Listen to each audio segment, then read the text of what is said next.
మార్కండేయ కాలనీలో జరిగిన ఒక కార్యక్రమంలో న్యూ ఇండియా పార్టీ జాతీయ ఉపాధ్యక్షులు అశోక వేముల మాట్లాడారు. గోదావరికంలో లాస్ట్ 18 నెలల నుంచి ఇక్కడ ఒక రకమైన విధ్వంసం సృష్టిస్తూ ఉన్నారు. అభివృద్ధి పేరు చెప్పి, రోడ్డు వైండింగ్ పేరు చెప్పి దాదాపు పట్టణంలో ఒక 1000 షాపులు ఉంటే ఒక 500 షాపుల్ని డిస్మెంటల్ చేశారు. ఇవాళ ఎన్టీపీసీలో చూసుకుంటే గ్రీన్ బెల్ట్లో దాదాపు 80 షాపుల్ని విధ్వంసం చేశారు. అలాగే గోదావరికంలో ఓళ్ళోషక థియేటర్ను కూల్చారు రాత్రికి రాత్రి. మరి ఆ థియేటర్ పక్కన ఉన్నటువంటి మొబైల్ షాపుల్ని కూల్చారు. అలాగే చౌరస్తాలో 4 దిక్కులు ఉన్నటువంటి వ్యాపారాల సముదాయాలను కూల్చేశారు. మరి బస్ స్టాండ్ దగ్గర ఉన్నటువంటి అక్కడ రోడ్డుకి ఇరువైపులా ఉన్నటువంటి షాపుల్ని కూల్చేశారు. రాజేష్ థియేటర్ దగ్గర ఉన్నటువంటి ఒక బిల్డింగ్ను కూల్చారు. ఆ బిల్డింగ్కి చట్ట పరిధిలో వాళ్ళు న్యాయస్థానం ఆశ్రయించినప్పుడు దానికి నష్టపరిహారం చెల్లించి తొలగించాలని చెప్పి ఆర్డర్స్ ఉన్నప్పటికీ కూడా, మరి కోర్టు ఆర్డర్స్ చాలా వాటి మీద ఉన్నప్పటికీ కూడా ఏ ఒక్క కోర్టు ఆర్డర్ని పరిగణలోకి తీసుకోకుండా ఇష్టం వచ్చినట్టుగా ఎవడో చెప్తే ఏదో చేసిన విధంగా ఇవాళ మున్సిపల్ సిబ్బంది వారి ఆలోచన ప్రకారంగా కాకుండా చేయవలసిన పనులు చేయకుండా చేయకూడని పనులు చేస్తూ ఎవడో ఒక ఇన్స్ట్రక్షన్ ఇస్తే ఆ ఇన్స్ట్రక్షన్ పట్టుకుని ఇష్టం వచ్చినట్టుగా విధ్వంసం సృష్టిస్తూ ఉన్నారు.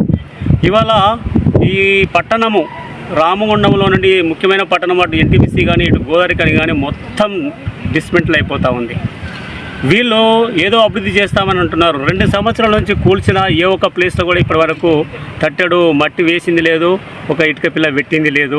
మరి ఇలా దాదాపు ఒక 500 నుంచి 700 మంది ఇవాళ బాధితులుగా మారిపోయారు. మరి వీళ్ళందరికీ కూడా ఒక ఇల్లు నిర్మించింది లేదు, ఒక మడిగ నిర్మించింది లేదు, తక్షణ సహాయం చేసింది లేదు.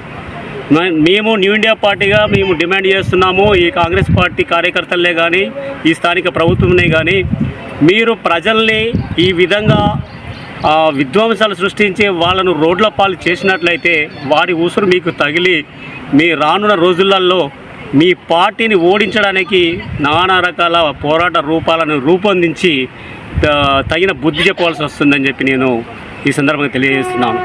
స్థానిక సంస్థలలో మీరు గెలవాలంటే వాళ్ళ తక్షణమే కూల్చిన ప్రతి వారికి ఒక మడిగ కట్టియండి, ఇల్లు కట్టియండి, తక్షణ సహాయంగా 10 లక్షల రూపాయల డబ్బులు చెల్లించండి అని చెప్పి ఈ సందర్భంగా న్యూ ఇండియా పార్టీ మిమ్మల్ని డిమాండ్ చేస్తూ ఉంది.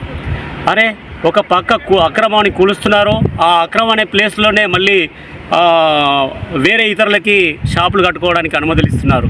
అరే మున్సిపాలిటీ ఏ రకంగా అనుమతులు ఇస్తుంది? వారికి ఒక ల్యాండ్ మీద హక్కు ఉండదు, ఆ ప్లేస్లో ఏ విధమైనటువంటి పర్మిషన్లు తీసుకోరు, రాత్రికి రాత్రి ఆ నిర్మాణాలు జరిగిపోతూ ఉంటాయి. ఆ నిర్మాణాలకు ఏ విధమైనటువంటి పర్మిషన్లు ఉండవు. అసలు ఎందుకు అక్రమం ఎందుకు కూల్చారు, మళ్ళీ ఆ అక్రమమైన ప్లేస్లో మళ్ళీ అక్రమంగా ఎందుకు కడుతున్నారు? ఇదంతా కేవలం కొంతమంది నాయకులు, కొంతమంది కార్యకర్తలు డబ్బులు వసూలు చేసి వాళ్ళు ఇష్టానుసారంగా కూలగొట్టడం, కూల్చిన ప్లేసులనే మళ్ళీ కట్టుకోవడానికి వాళ్ళ కనుసన్నల్లో ఇలాంటి వ్యవహారాలన్నీ జరుపుతూ ఉన్నారు. ఈ వ్యవహారాన్ని ఎవడు ప్రశ్నించడు. ఇక్కడ మేము చేసిందే చెల్లుబాటు అని చెప్పి విర్రవీగడం కాదు. ఇది చైతన్యానికి పురిటిగడ్డ. చైతన్యహీనులు ఈ ప్రాంతంలో ఎవరు లేరు.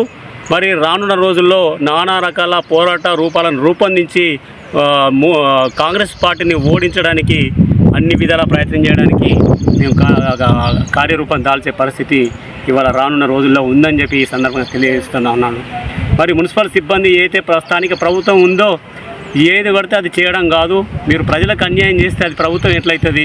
మరి ఏ చట్టాలను చూసినా, మన భారతీయ చట్టాలు ఏవి చూసినా కూడా నష్టపోయిన ప్రతి ఒక్కరికి కూడా నష్టపరిహారం కల్పించమంటుంది, రీహాబిలిటేషన్ చేయమంటుంది, రీసెటిల్మెంట్ చేయమంటుంది. మీరు ఇవేవి చేయకుండా అన్నిటిని కూలగొట్టుకుంటూ పోతూ ఉంటే చూస్తూ ఎవడు ఊరుకునే పరిస్థితి లేదని చెప్పి ఈ సందర్భంగా తెలియజేస్తూ ఉన్నాను. వెంటనే నష్టపోయిన ప్రతి వారికి తక్షణ సహాయంగా 10 లక్షల రూపాయలు చెల్లించాలి. అలాగే వాళ్ళు ఏదైతే ఉపాధి కోల్పోయారో, ఏదైతే ఆస్తి కోల్పోతున్నారో అవి తిరిగి వాళ్ళకి రీహాబిలిటేషన్ రీసెటిల్మెంట్ చేయాలని చెప్పి న్యూ ఇండియా పార్టీ డిమాండ్ చేస్తుంది. జై న్యూ ఇండియా పార్టీ, జై న్యూ ఇండియా పార్టీ.